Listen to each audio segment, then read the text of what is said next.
All right, we're just about at 8:15. Good morning, everyone. Welcome to our monthly coffee chat. Thank you for starting our day with us. We were just saying, hopefully everybody's enjoying a nice hot or cold cup of coffee this morning. My name's Katie Levan. I'm the Director of Marketing here at Aqueduct Technologies.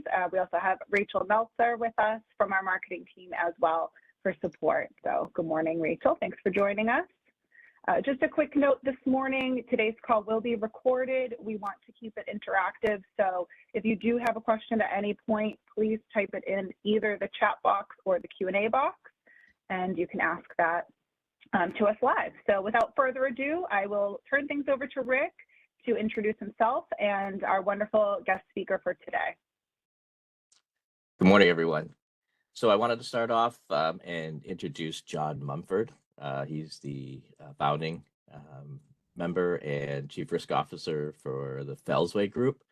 And John and I are going to talk about building risk resilience in a digital world today. So, this coffee chat series, each month we try to bring you these cybersecurity topics that you may be considering.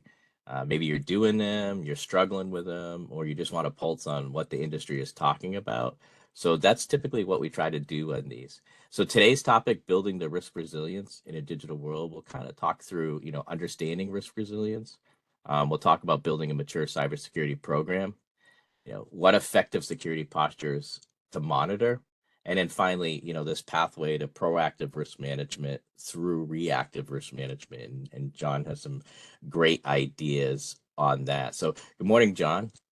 Good morning, Rick and Rachel and Katie. Thank you for having me. I'm excited to be speaking about this topic. It's quite passionate for me to talk about it. So I'm looking forward to digging in and, sip some coffee with everybody. Appreciate it. Yeah, perfect. So let's just dive right in here. When we talk about understanding the risk resilience, right? So, you always tell me, John, business risk decisions are made daily, right? So can you talk a little bit about how you address that, how you get to the point where, like, when we're looking at this slide here?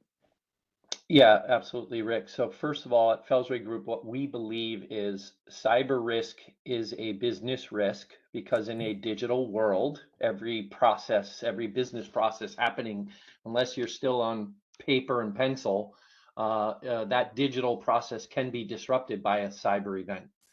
Just like, if you don't rely on power, then maybe you won't, your process won't be impacted by a power outage. But we know that in a digital world, cyber events can impact those digital processes. Therefore, cyber risk is a business risk. So what's a business risk? It's really understanding the importance of the information you can gather about the assets that need to be protected, how critical that information is to making decisions. And if it's informal, then decisions aren't able to be repeated or captured or understood. So my thoughts are, from a risk management perspective, you have to have good data to make good decisions on a daily basis. Companies that are still in business have obviously made good risk decisions to that point because they're staying in business. But have they formalized that? So what you see us talking about is, from a risk perspective, we want to see risk formalized. And that's why we talk about the resilience aspects of risk. Is, have you formalized it where someone owns a risk? You have clear roles and responsibilities. You're funding that program to keep it formal, so the dialogue continues amongst the right stakeholders in the organization. You've documented the process. If the risk manager is gone, how does someone make that decision in your absence? And that creates that repeatability. So these resilience characteristics, in addition to these risk, data points, they have to come together for you to have a resilient program to manage risk. Yeah, and that's important, right? So to understand those formalized, repeatable processes before, during, and after an event is really what we got to do. So what are some of the common misconceptions of risk, and how can they be addressed to that? That's a really good question. We kind of face this every single day, where people will translate a vulnerability or a finding or a gap and call that the risk, and that's not the risk. That's a finding. Let me walk you through what I mean by that. Mhm. If my door was unlocked, is that the risk, that my door was unlocked? I have to first understand if there's an asset inside the home worth protecting, and if so, what's the threat? So if my door was left unlocked in the middle of the day so my kids could come in, uh, I don't know that the door being unlocked is the risk. The door being unlocked is a control that was not turned on or not effective or what have you. So now if we translate that finding again, that gap, that vulnerability, the threat is if a bad actor came through our unlocked door to cause harm inside the home, the asset worth protecting is the kids and the family.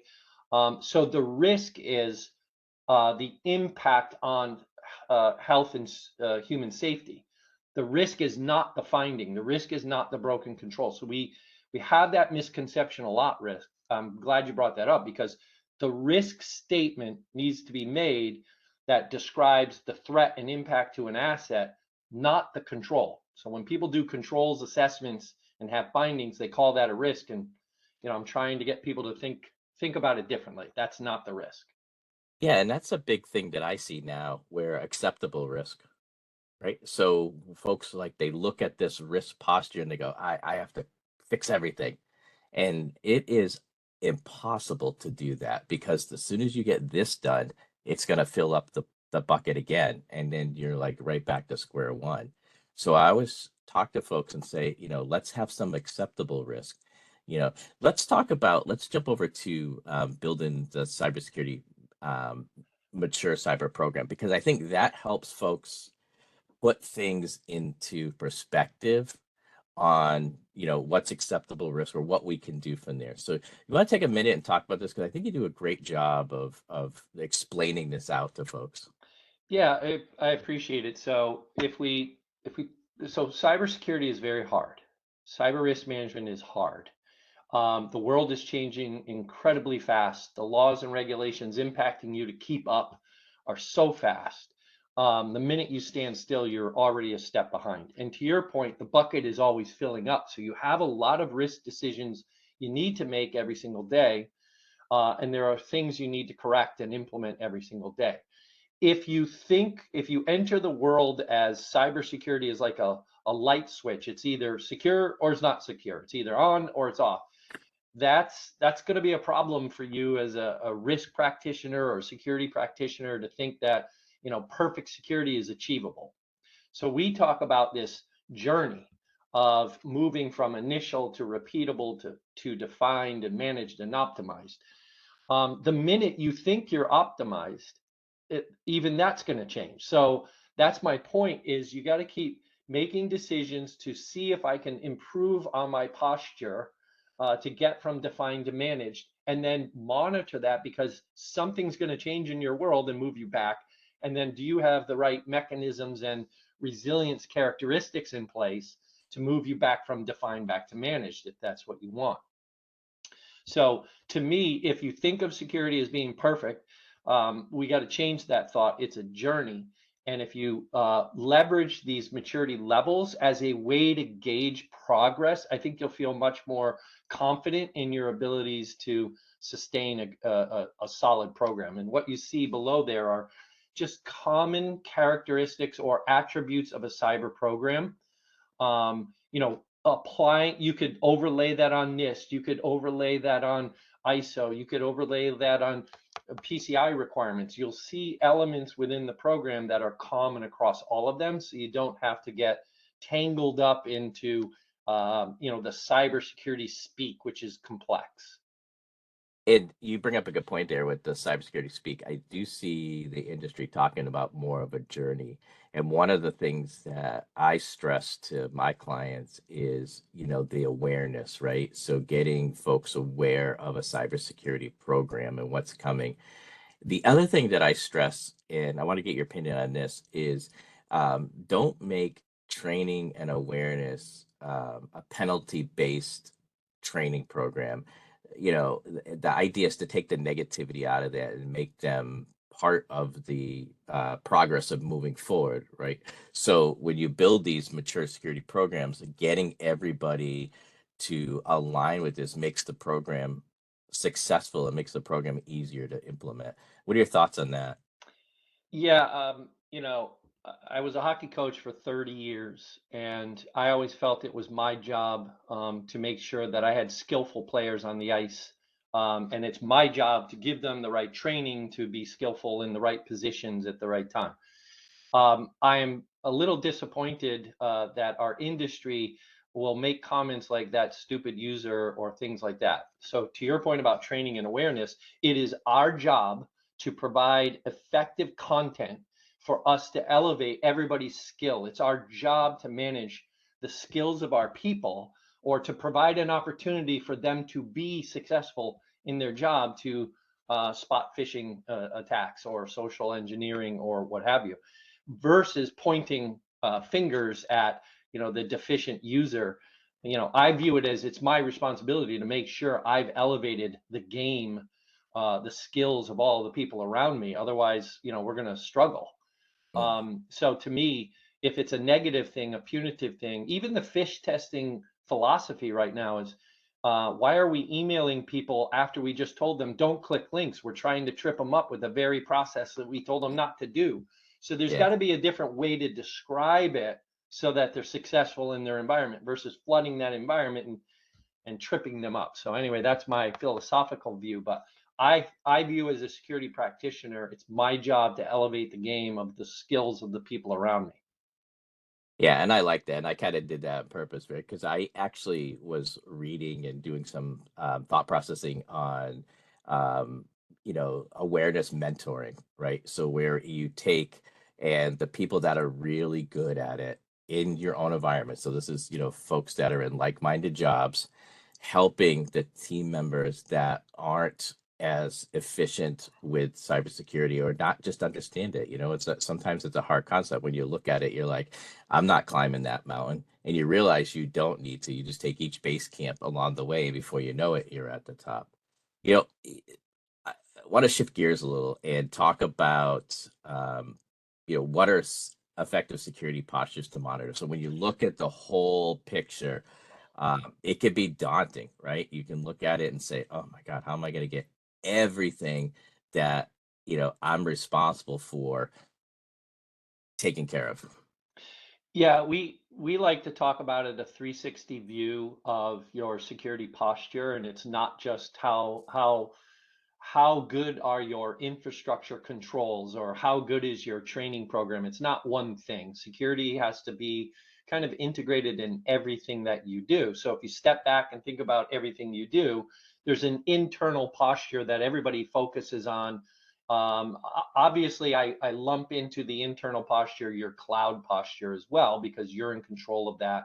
Although it's in the cloud, sure, it's not inside your four walls. But to us, you should monitor the internal posture of how effective the controls are across whatever your technology landscape is, your digital landscape. Okay.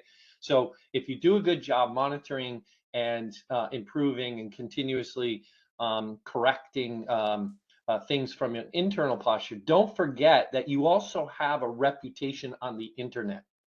So I view this as if we were buying a house together and we're driving through neighborhoods and I look at a house that the grass isn't cut and the house isn't painted and the shutters are falling off, from the outside in, it doesn't give a good view to me as that's where I want to live. I haven't even gone inside to see the beautiful kitchen that was redone and things like that, because from an outside view, from a internet perspective, your reputation doesn't look good. So we suggest looking at your external posture to see how bad actors view you, how potential partners view you, and how acquisition targets view you. It's no different than if you were doing a third-party assessment of some of your vendors. So point that to yourselves and add that to the mixture of postures you're going to monitor. But the most important thing to us is, can you manage and sustain the cyber program yourselves? Do you have owner and budget and documentation and a team of supporters, whether they report directly to you or not? You know, are you capturing the right metrics to manage the program? You know, the program maturity drives the activities and improvements and risk decisions of the other two postures I mentioned there. To us, that equals your overall cyber resilience. Yeah, and some of the great folks are helping in the sense of looking at brand management Right. and then applying the program to brand management. Because I think when you do that, you get a much broader audience. Two, I think you get a lot more acceptance because, you know, the C-suite, the executive board is looking at it. And to them, that's a sensitive topic. If you tell them, you know, we have to take care of brand management, and sometimes when I do my cybersecurity workshop and I show folks how fast we can find information on them and what is available to just to make the internet work, they're amazed, right? They're like, holy smokes, I had no idea that there was that much information available about our organization. Even it's to the point where how I could formulate an email to get it through the email gateway, you know, in near real time. I love that. I So think that's critical, Rick. I think, yeah, and I think taking a brand management approach to a cybersecurity management program is one of the keys. I think you get a lot more acceptance, and all of a sudden you get budget, right? Because I think if you come in from a technology stack at the lower level and you say, I need XYZ tool to fix a gap, people are like, I thought we took care of that last year. But if you say, I'm trying to improve the brand management of the organization, and here's what I have to show you, you get a lot more, response in that. Yeah, Um, Rick, could I walk back through the resilience characteristics I mentioned against training since you brought up training? mhm. So think of training, right? Um, who owns delivering and executing and measuring training, right? So if you have training and you have an owner, if I starved that training program its budget, then I'm not going to be training people next year. So right out of the gate, my resilience went down because my maturity went down on that. You know, I've lost that characteristic. If I want to go on vacation, who's going to run training for me if I haven't documented it? What are the accountability measures versus I'll say the compliance metric? How many people have taken the training? How many people are we supposed to be training? You know, what is our completion rate, et cetera, et cetera. So even applying those resilience characteristics at one attribute in your program is important. But at a holistic level, on the next topic we were talking about, the program overall, to your point, the external posture is what are people saying about us on social media? You know, that's important, right? Are our own people talking about us in social media? Are you monitoring that? So there's a lot of threads here, but I just wanted to kind of round out some of that. Yeah, you bring up a good point because I do see a lot of stuff, and that is part of one of the workshops I talk about is your social media presence and understanding because we want to share, our good news with everybody, and when we do it on these various forums, but that also draws attention. So let's zip back here to your external posture. If your external posture is not up to speed when you're doing all of that, you're inviting folks in. Hey, you know what? I've got this great looking house, but my alarm system isn't so good. So, just be careful kind of methodology. Yep. Yeah. Yeah. Great. Um, let's just talk about the proactive, reactive, risk management. Folks get really confused as to which way I should go. And I heard you talking about this one day, and I'm like, that is the perfect summation of what folks are facing. Yeah, I think it's very hard to help people through a journey of proactive risk management because they can't, it's hard for them to interpret that those threats actually would exist or cause harm to their organization. So my analogy here is if you guys, Aqueduct just moved into a new building. If at this point we said, or before you moved into the building, you were trying to decide what would our fire drill look like? Right? You would have to know proactively where are the doors in the right places? Do we have stairwells? You know, Are the alarm systems in the right place? Do we have all of the mechanisms to actually get out? That's a proactive view. A reactive view would be you're in the building now and you know that fires could happen. So you can map out a playbook reactively. You can plan for it. You could practice the session with reactive risk management and respond and recover and get people out of the building, get them back in the building. They understand that. They see that, oh, okay, there are possible threats against us as assets that need protection. And through a reactive risk management dialogue, you can then reverse engineer that to get them to start thinking about their risk register by identifying the risks based on threats and the assets worth protecting, and then assessing those risks and making decisions about, inherent risk versus residual risk, and then taking some action to implement some corrective measures. Sometimes it's hard to do it in a proactive state, so I recommend to create, grease the skids a little bit better for your team, is build it through a reactive lens, because you're going to get great output from that. You'll get a playbook, you'll get a tabletop exercise, you'll get people thinking about risk in reverse, and you'll also identify possible risk owners through that dialogue. People are going to raise their hand and say, I want this asset brought up first. And you go, aha, that's a priority for our organization. So now when I talk proactive risk management, you've got a stakeholder involved. Yeah, that's a continuation of the security journey. When I talk to folks similar to you, uh, let's use both, because on your day to day with your reactive, you're going to, even if we narrow it down to a specific things, you got a vulnerability and it is highly critical, 0 day, you've reacted to it.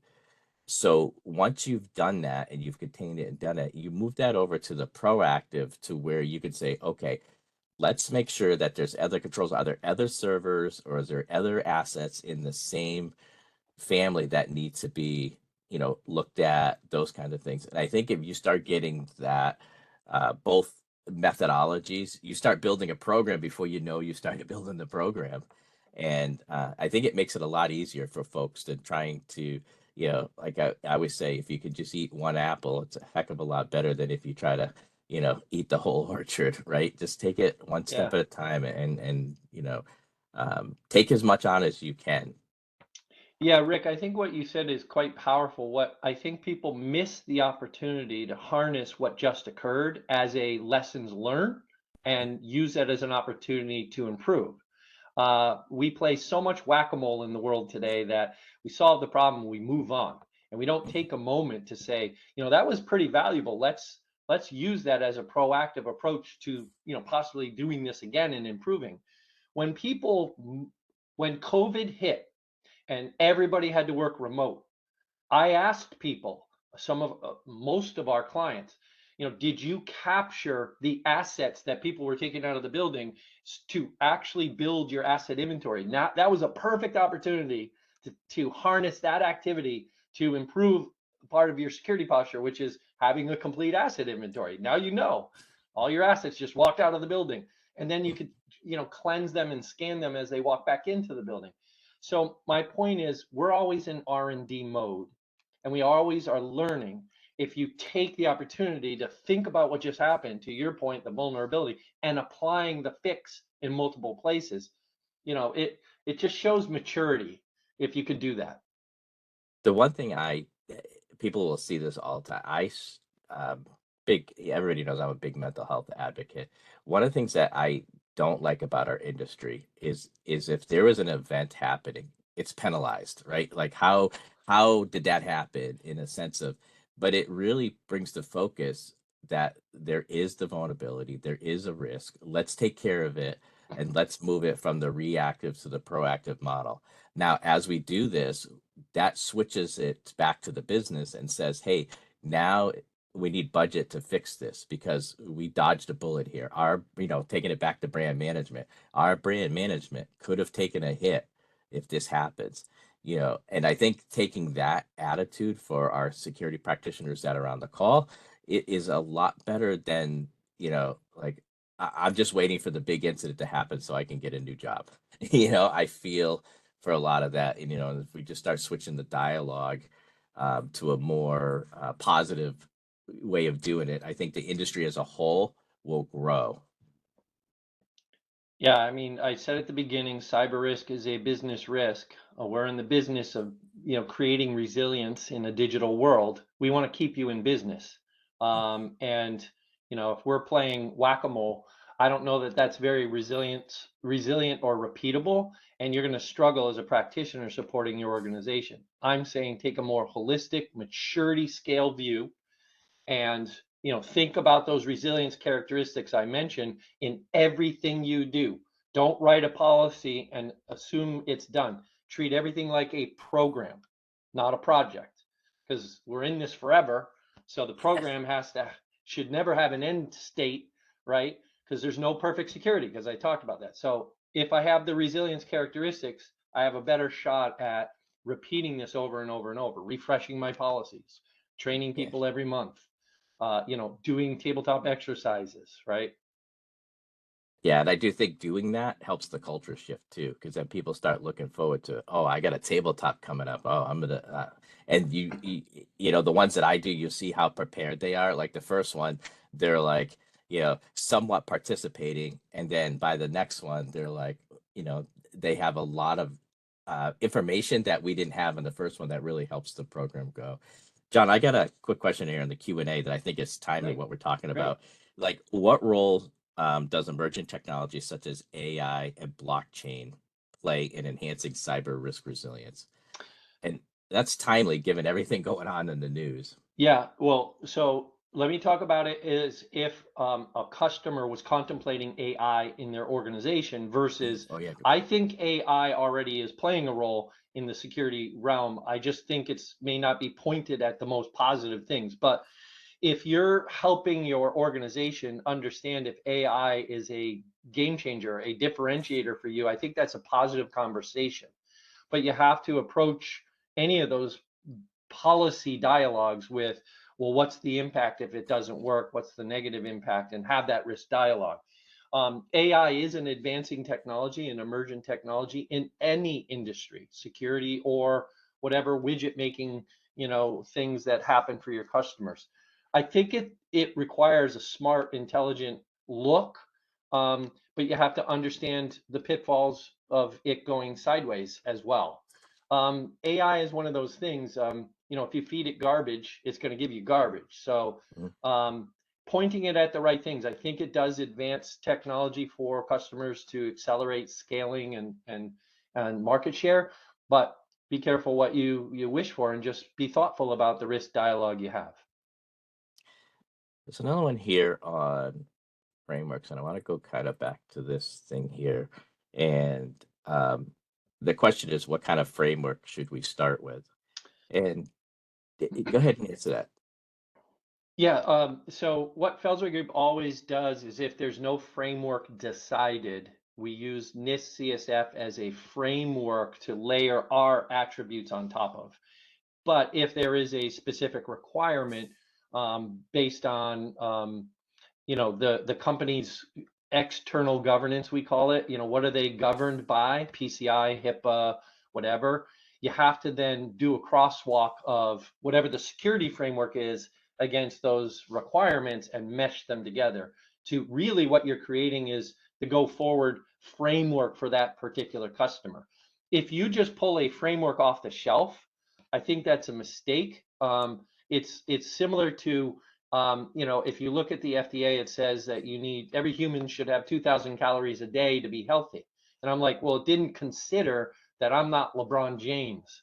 I'm not this elite athlete. So is 2,000 too much, or is 2,000 not enough?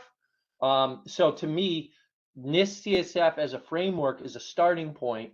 But you have to decide: are you trying to achieve a SOC 2 for that client? Then you should pivot to ISO. But I think it's hard to just say, but if they have nothing else, we like NIST CSF as the common framework to start any cybersecurity program. And I concur with that. And I think this question is timely because even when I have my workshops, having this cybersecurity maturity program and having those 5 steps laid out are are if you're looking at CSF with their 5, it kind of correlates really close together. Right. But again, I try to take my focus off the framework and try Correct. to give an overall program. And then the framework is really just the path we're going to go. So I always talk to folks, think about it as a map, right? So this is what our map looks like. And then when we get to CSF or we get to a specific frame, that's our destination. That's where we're headed. That's where we're going to kind of look at. I And love that. I think if folks start with a framework, like I just had a customer, and I'll just chat for a second, where they were doing a CIS V8 controls, and they were looking at it in the Excel spreadsheet and going, okay, I'm at control number, 41, and this is what I do.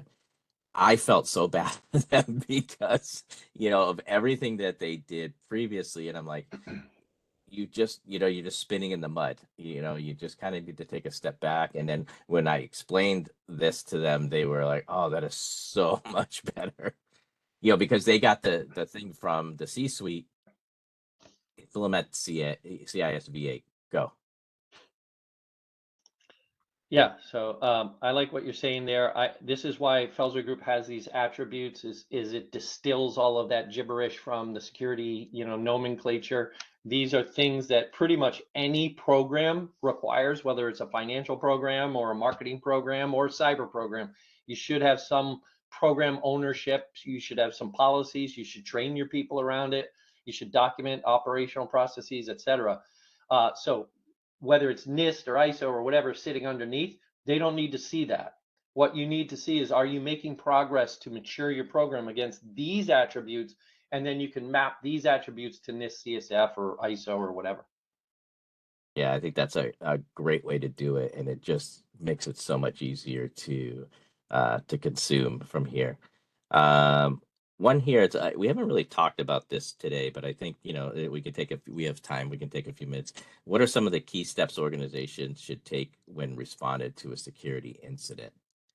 And I think that's an open-ended question, but from my perspective, I think just making sure that everybody having this written plan is part of the first thing.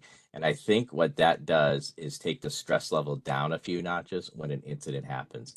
In anything in life, if something happens that you're unprepared for, your stress level rises, and it's really hard to think and correlate when the stress level is that high. So if you have, even on a one piece of paper, of if an incident happens, here's who I'm calling, here's what I'm doing, that could start the program, right? You hear initial, right? That could start the program, and then you could define it a little longer. What is your take on that? Yeah, I would say, to make it simple, communications is your most powerful tool in an event. During an incident, I'll say incident. I first want to differentiate. A cyber event is not an incident. An incident is an incident. So a cyber event is an alert, or Rick lost his laptop, but it's encrypted, so it's not an incident. It was an event, not an incident. So you should, as an organization, differentiate your scripts and playbooks and approaches, right? To me, at the operational level, if it's an event, you want to identify it, contain it, eradicate it, and then, respond, recover. If it becomes an incident, probably the first thing I'm going to ask is, do you have cyber insurance, and should we execute that immediately? I'll tell you why. So anyway, to distill the steps is, communication is the most powerful tool. So if you can pre-script some communications to your employees or your constituents, your customers, ahead of time, it takes the urgency of, I got to write this from scratch, and you could just plug in some data points. So get your communications program developed ahead of time. But yes, the playbook for incident management, it's more of a series of prompts. Should I activate cyber insurance now? Is there legal advice I need to capture? Is there, so these high level steps, we could talk through what they are, but having the playbook, the most powerful thing in a real incident is, if you have cyber insurance, what that allows you to do is, they can do the forensics, they could do the negotiations with the bad actor, and your organization can focus on recovery. If you're scrambling around trying to do investigation and analysis and forensics and things like that, Who's building, you know, the parallel universe to bring you back up for your customers? So differentiating the roles and responsibilities within that playbook and having cyber insurance to take on some of that is important. So I know that wasn't a crisp answer of a list, but it's, you know, have a plan for incident response, have a core team that will are the key decision makers, like legal and regulatory response, communications to your customers, and technically what's the impact of the business, and then make sure you practice that. But to me, communication is the most powerful tool, internally and externally. Stay Yeah. calm, Rick. Yeah. Don't take your fingers off the keyboard, Rick. We're gonna be okay, right? It made me think of something. I had a customer who was like, I don't like involving legal. And I said, I would as soon as possible in that sense, because they're going to deal with the CEO while you can get your job done and get stuff, Yeah. you know, look at it that way. And they paused for a second. They said, I never thought of it that way. That is a great way to look at it. You know, give yourself some runway. You know, you'll tell legal, look, I'll give you a call in 4 hours when I have an assessment of what occurred. Legal's going to be like, all right, fantastic. CEO calls legal. How are things? Yep. IT's got it. They're assessing now. You know, they said 4 hours. Oh, you wanted an hour? Okay, I'll call them back. And that communication you were saying, you know, is key. I'm going to take, that's all I have here. Katie, Rachel, do you see any more questions on the thing? I think we can wrap up here. I don't see any other questions, so I think we could probably move on to our wrap up, Rick. Yeah, I know me and John could talk all day about this. Yeah. Thanks everybody for joining here. I'm going to turn it over to Katie to kind of do a wrap up for us. Again, if you have any questions that we didn't address today, you know, feel free to shoot them out on us. Both John and I are on LinkedIn. We're always advocates for teaching. So feel free to hit us up with questions, ideas, and you know, we'll look forward to talking to you. Thank you so much, Rick, and big thank you to you, John, for joining us this morning and sharing your expertise. So many creative analogies. I know I definitely learned a lot this morning to help everybody understand risk. So thank you for the time this morning. As a next step, we will be emailing you a Dunkin' gift card. You can enjoy it this week or save it for our May coffee chat. Again, we're running these monthly, so look forward to hopefully having you join us again. This afternoon, we'll also send a follow-up email with a link to the recording from today. And then we also have a cyber risk self-evaluation that Fellsway Group has put together. It provides an actionable report that you can download as well. I believe it only takes about 10 minutes to complete. So we will include that link in the email. And then also some information about our security workshops. If you haven't participated in them before, they're run by Rick and other members of our team. They're 90-minute sessions, very interactive. Really to take a holistic view at your security posture and actions you can take to get to your future state for your organization. So we'll share that information, and they're free, yes. Important point, Rick, thank you. And then lastly, we recently moved our office headquarters from Waltham to Canton, Mass. So we are hosting a big open house event on June 1st. We'll have a lot of networking, and we'll be demoing different technologies that we have set up throughout our office and give tours of our new facility. So we'd love for you to join. We'll include the registration link in the email if you're able to join us. I think we have about 5 hours blocked, so come and go as you please. But thank you again, everyone, for taking the time to join us this morning. I hope you enjoy the rest of the day, and we'll look forward to seeing you on a future session. Awesome. Thanks, everyone. Thanks, Rick. Thanks, team. Appreciate it.